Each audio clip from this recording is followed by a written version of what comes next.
안녕하세요. 김태훈 목사입니다. 빵집 목사의 뚜벅뚜벅 메시지. 오늘은 창세기 묵상 24번째. 주님이라고 부르는 고백이 중요한 이유는? 주님이라고 부르는 고백이 중요한 이유는? 창세기 15장 1절에서 21절의 말씀 가지고 오늘도 뚜벅뚜벅 메시지 시작하겠습니다. 먼저 본문의 2절 말씀을 한번 보시겠습니다. 아브라함이 이르되 주 여호와여 무엇을 내게 주시려 하나이까? 여러분, 주 여호와여 이렇게 부르죠. 여기에서 아브라함은 여호와를 이 주 여호와라고 주라고 부릅니다. 주, 오늘은 아도나이. 여러분, 아도나이란 말의 원적인 것을 살펴볼 때 소유자, 통치자, 주권자, 그런 의미가 있습니다. 하나님을 아도나이, 주라고 부르는 것은 하나님은 나의 주인이십니다. 하나님은 나를 다스리시는 분이십니다. 라는 고백입니다. 보면은 하나님과의 관계에서 중요한 부분을 나타내주고 있습니다. 주라는 명칭은 본래 아브라함이 처음 사용한 단어인데 이 하나님과 자신의 관계를 주인과 종의 관계로 보았습니다. 아브라함 이후에 하나님의 백성 역시 하나님을 아도나이라고 부르면서 하나님 앞에서 자신들이 종임을 고백한 것이지요. 자, 그렇다면 아브라함이 하나님을 주라고 부르게 된 그 고백의 내용은 과연 무엇일까요? 하나하나 살펴보겠습니다. 첫 번째입니다. 하나님은 내 인생의 주인입니다. 이 고백이에요. 하나님은 내 인생의 주인입니다. 존 맥와더 박사님이 계시는데 하나님을 섬기면서 재물을 관리하는 법, 이런 책이 있는데 거기에 나온 내용입니다. 맥와더 목사님에게 한 번은 교인이 찾아왔습니다. 목사님, 누가 권해서 석유 주식 500주를 사서 운영해 보았는데 못하겠더라고요. 온통 신경이 거기에 쓰여서 생활이 엉망이 돼요. 주가가 조금 오르면 기분이 좋고 주가가 조금 떨어지면 마음도 메마른 것 같아요. 또 돈이 우상이 되는 것 같습니다. 이거 못하겠는데 목사님께서 맡아서 관리 좀 해주시겠어요? 이 존 맥와더 목사님은 그가 자꾸 권하는 바람에 재미삼아 주식 500주를 받았습니다. 그리고 그것을 관리하는 데 항상 관심이 쓰였습니다. 예배 마치고 사무실에 들어오면 주식이 올랐나 하고 먼저 알아보게 되죠. 주가가 떨어지면 기분이 별로 좋지 않더라는 거죠. 집에 와서도 컴퓨터를 켜고 주식이 올랐나 떨어졌나 또 확인하게 되면서 이상하게 가족들과의 대화도 끊어지고 생활이 엉망이 됩니다. 무엇보다 영적인 삶을 유지하기가 어렵다는 것을 알게 되죠. 그래서 주식을 헐값에 팔아버렸습니다. 그랬더니 그렇게 시원하고 좋을 수가 없더라는 거죠. 이렇게 행복한 것을 그걸 왜 가지고 있었을까 고백합니다. 재물이 주인이 아니라 하나님이 주인이 되어야 함을 깨닫게 해주는 한 예를 든 것입니다. 4절 말씀 보십시오. 여호와의 말씀이 그에게 임하여 이르시되 그 사람이 내 상속자가 아니라 내 몸에서 날 자가 내 상속자가 되리라 하시고, 아브라함이 80이 넘은 나이지만 아직 아들이 없었습니다. 할 수 없이 종 엘리에셀에게 상속할 수밖에 없는 처지입니다. 사실 아브라함은 남들이 부러워할 만한 많은 것을 누리고 있었지요. 가나안에서 자리를 잡고 살았으며 가진 것도 풍족했습니다. 재산과 종들이 있었습니다. 318명의 병력으로 전쟁에서 대승을 거두어서 전리품도 챙기고 누구도 넘볼 수 없는 맹주였습니다. 하고 싶은 대로 무엇이든 할 수 있는 상황이었습니다. 그러나 한 가지 없는 것이 있었는데 바로 아들이 없는 거죠. 치명적인 결핍입니다. 다 있는데 정말 중요한 그런 치명적인 결핍, 가문과 부족이 대를 이을 수 없기 때문이죠. 재산과 소유를 상속할 수 없습니다. 다른 것은 자기 뜻대로 다 할 수 있어도 이것만큼은 할 수 없었어요. 그러나 치명적인 결핍이 아브라함에게 자신이 인생의 주인이 아니라는 사실을 깨닫게 하였던 것입니다. 치명적인 결핍이. 그래서 그는 하나님을 주로 고백하게 되었습니다. 만일 이것마저 잘 되었다면 아브라함은 하나님을 주라고 고백할 수 없었을 수도 있을 겁니다. 그러므로 여러분, 결핍이 은혜입니다. 결핍이 은혜예요. 이 부족한 것을 느끼고 하나님의 도우심 없이는 살 수 없다고 고백할 때 비로소 하나님의 손에 붙잡히게 되거든요. 자신이 인생의 주인이니 아니람을 뼈저리게 느끼게 됩니다. 그리고 고백하게 됩니다. 하나님은 나의 주님이시라. 하나님은 나의 주님이시라. 아직도 여러분이 인생의 주인이십니까? 부디 하나님을 주인으로 모시길 바랍니다. 둘째입니다. 둘째 고백이 뭘까요? 하나님은 믿음의 대상이라는 거예요. 믿음의 대상. 여러분, 스탠리 존스라는 인도에서 한평생 선교사로 사셨던 분 아시죠? 스탠리 존스. 그가 쓴 책 가운데 디바인 예스라는 책이 있어요. 69세 때 중풍으로 보스턴 병원에 입원을 하고 있던 5개월 동안 이 책을 썼답니다. 디바인 예스, 신성한 예, 신성한 예라고 할 수가 있지만 보다 분명한 뜻은 하나님 앞에서는 언제나 예라고 대답해야 한다. 이게 핵심 내용입니다. 하나님 앞에서는 언제나 예라고 대답해야 한다는 것입니다. 하나님 앞에서 하나님의 말씀에 언제나 어디서나 예 하고 대답하고 순종하는 것, 이것이 바로 믿음이라는 것을 소개해 주는 책입니다. 스탠리는 중풍으로 누워 있으면서 간호사에게 부탁했답니다. 내가 잠에서 깰 때 나사렛 예수 이름으로 명하느니 일어나라고 말해달라고. 그는 일어나라는 주의 음성을 듣고 싶었습니다. 그는 그 말에 아멘, 예 하고 대답했습니다. 과연 그는 어느 날 그 말씀 앞에서 일어났습니다. 기적처럼. 그 후 20년 동안이나 선교사로 헌신하면서 더 큰 역사를 이루지요.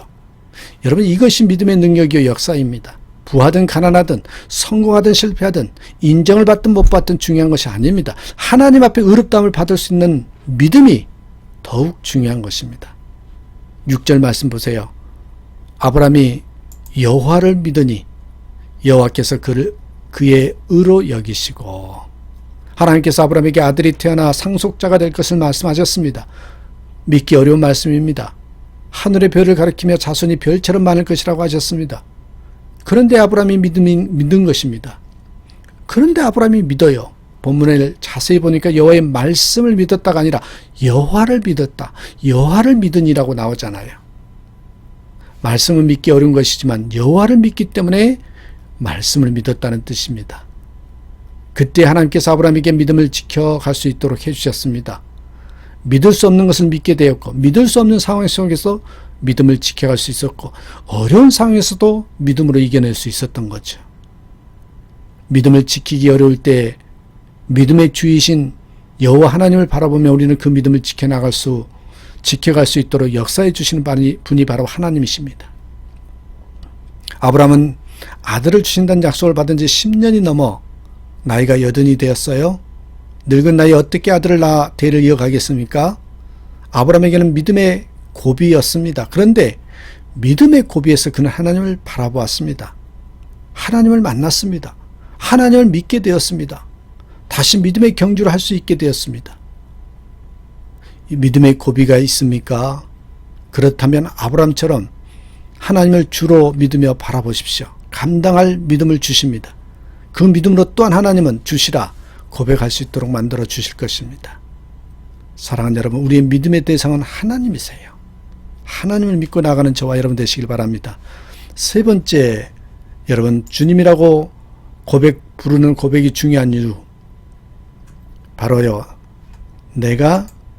하나님은 내가 순종할 분입니다. 이 고백이에요. 하나님은 내가 순종할 분입니다. 8절 보세요. 그가 이르되 주 여호와여, 내가 이 땅을 소유로 받을 것을 무엇으로 알리이까? 아브라함은 하나님께서 자손을 하늘의 별처럼 허락했던 말씀을 믿고 말씀대로 따랐습니다. 종 엘리에셀에게 상속 절차를 밟을 생각을 하지 않았습니다. 하나님의 말씀을 철저히 따르면서 하나님을 주로 섬기게 된 것입니다.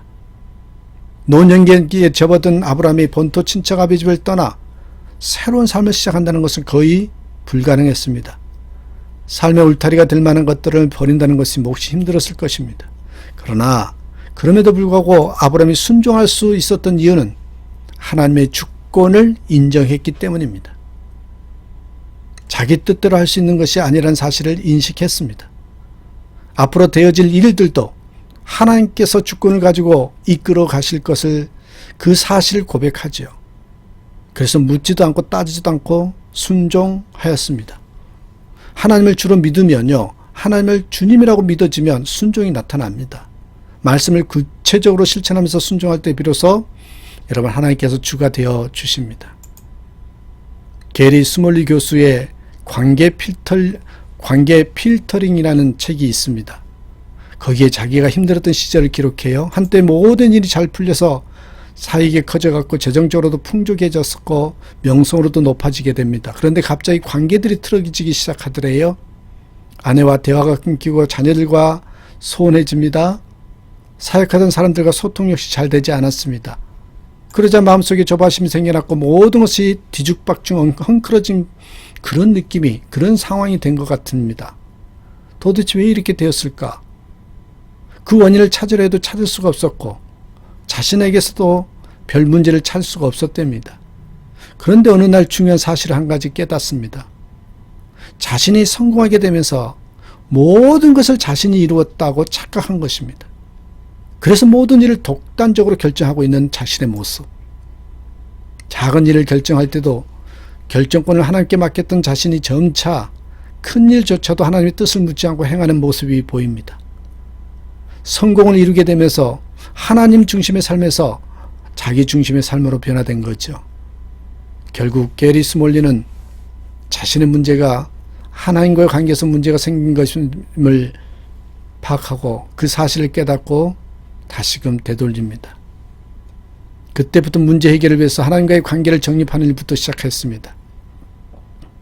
그래서 하나님과의 관계를 새롭게 정립하라고 아침마다 기도를 했습니다. 기도 제목은 4가지였어요. 첫째로, 모든 기대 수준을 가능한 제로까지 낮추면서 하루를 시작하기. 모든 기대 수준을 가능한 제로까지 낮추면서 하루를 시작하기. 둘째로, 일어나는 모든 일을 하나님께 허락하신 것으로 받아들이기. 모든 일은 하나님께서 허락하셨다. 그것을 받아들이는 거예요. 셋째로, 모든 당황스러운 경험은 하나님을 경배할 기회로 삼기.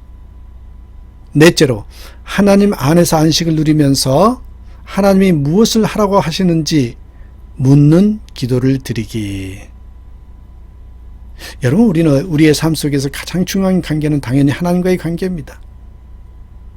하나님과의 관계가 모든 관계의 기초이기 때문입니다. 하나님과의 관계가 든든히 세워지면 다른 관계들도 흔들리지 않습니다. 그러나 하나님과의 관계가 잘못되면 모든 관계들도 제대로 세워줄 수 없음을 알아야 됩니다. 사랑하는 여러분, 여러분은 하나님과의 관계가 어떠십니까? 그 관계를 점검하기 위해서 오늘 말씀을 다시 한번 정리해 봅니다. 하나님을 주로 부르십니까? 하나님이 주인이십니까? 하나님을 향한 확실한 믿음이 있습니까? 하나님께 순종으로 행하십니까? 그렇다면 하나님을 주로 모신 증거입니다. 부디 여호와 하나님을 주로 부르며 계속적으로 합당하게 살아가는 그런 저와 여러분이 되셨으면 좋겠습니다. 오늘도 하나님은 나의 주인이십니다. 하나님은 나의 주인이십니다. 하나님은 나의 믿음의 전부입니다. 하나님은 내가 순종할 뿐이십니다. 이러한 고백으로 하루를 시작하고 마무리하는 저와 여러분의 삶이 되길 간절히 축원합니다. 감사합니다.